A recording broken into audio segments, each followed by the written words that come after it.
course the ref is in on it. He knows exactly what goes on in that ring and when it will take place and when it will happen.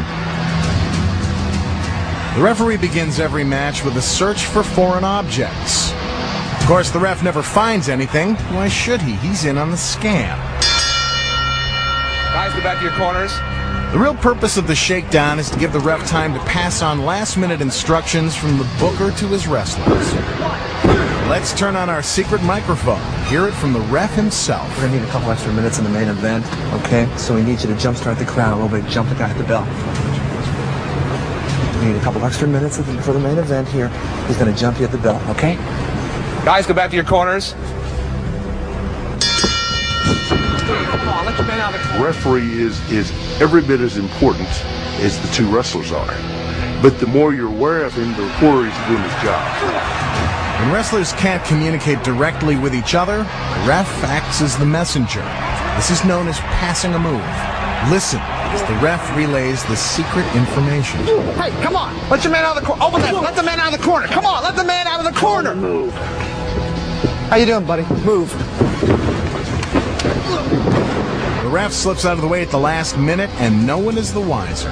The role of the referee, he is supposed to be about 5 seconds behind everybody else in the building. And that is everybody from the popcorn vendor to the guy taking tickets can see what's going on. But the referee just somehow misses it every time. Instead of being a policeman in the ring, the ref is just one more con man. Back in the corner. One of his cheats is called the blind eye, where he conveniently overlooks an illegal move in order to stir up the fans. In this tag team match, the ref purposely turns away just as the tag is being made between the good guys. The ref appears to be reprimanding the villain for climbing into the ring, but he's really just waiting for the signal to turn back around. There's the signal. When the ref sees both good guys in the ring, he tries to kick one of them out. This leaves the villains free to beat the daylights out of his partner. They're all in on it together.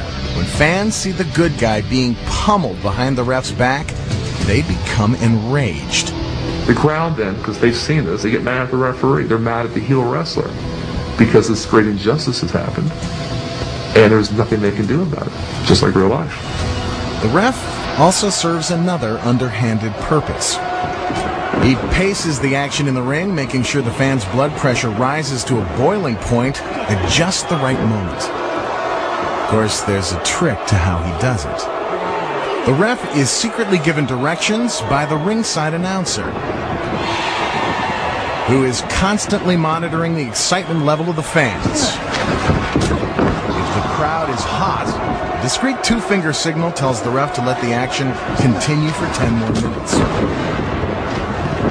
But if the crowd is losing interest, he puts up one finger, telling the ref to wrap it up in 5. And when he sees the announcer's pen, the ref knows it's time to bring down the curtain. Bring it home, boys. Within seconds, the match is over.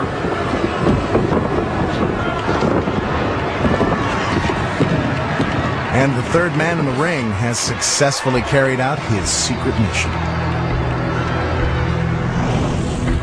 Heat is basically anything that gets the crowd to erupt. You know, a heel, when he's getting heat, obviously it's boos and hisses. When the babyface is getting heat, it's cheers and applause.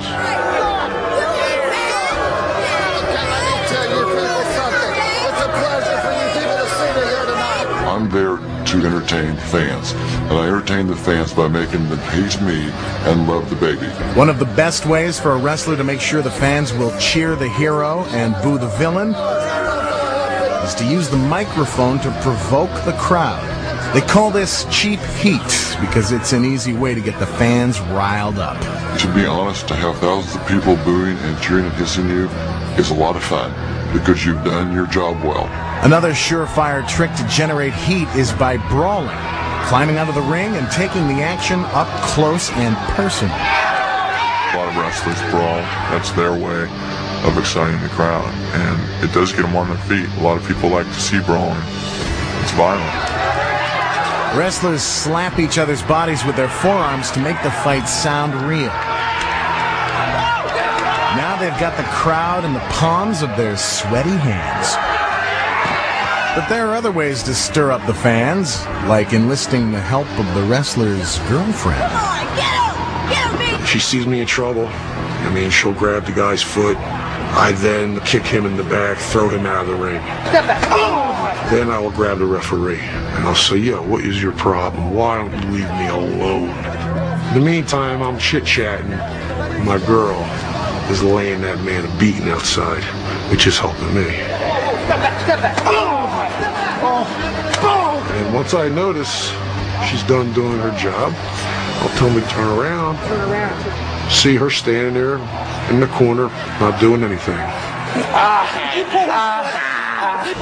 And wrestling is not what it appears to be. In that sense, we're exactly like Hollywood or the movies, because everything you see is a total illusion.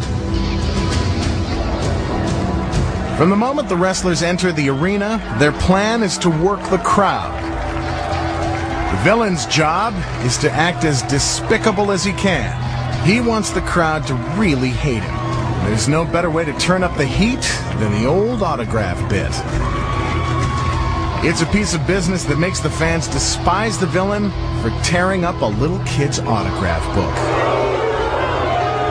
Sure enough, this crowd is outraged. The autograph book routine is one of the oldest routines in wrestling. And guess what? This kid is secretly part of the con. He's a shill who's been planted there by the booker. When the heel grabs the autograph book and tears it in half, the kid does his best to act stunned and upset. But it's really just part of the hustle. You're working them. You're taking their emotions on a roller coaster ride. You can make them happy. You can make them sad. You can make them angry. And what you're doing is you're working them. The heel gets booed just as planned. And what about the boy? He gets pizza and a ride home. Because here's the other secret. He's usually one of the wrestler's own kids.